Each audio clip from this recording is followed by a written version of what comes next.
Even the so-called Wild West doesn't look much like the movies. Frontier towns like Dodge City and Tombstone often required visitors to check their weapons with the sheriff when they came into town. Local leaders, dealing with saloons, gambling dens, and long cattle drives, understood a simple truth. A drunk man with a revolver is a problem. So they regulated it. The gunfights that did happen became legendary. The much more common reality, boring enforced gun rules in dusty little towns, did not. And in the background, the Supreme Court barely touches the Second Amendment at all.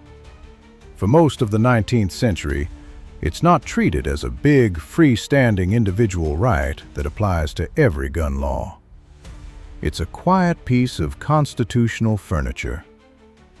After the Civil War, the story gets more complicated and more charged. And wouldn't you know it, here we are talking about race again.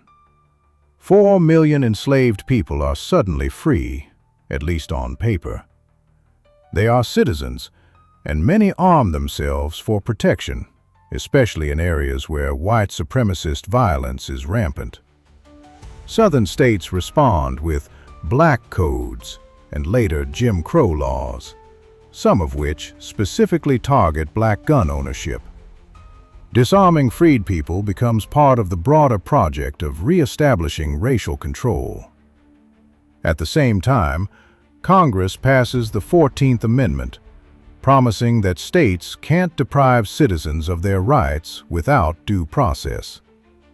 Some lawmakers argue that this includes the right to keep and bear arms, especially for freedmen under threat.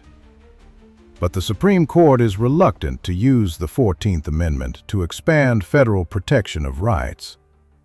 For decades, it sidesteps the question.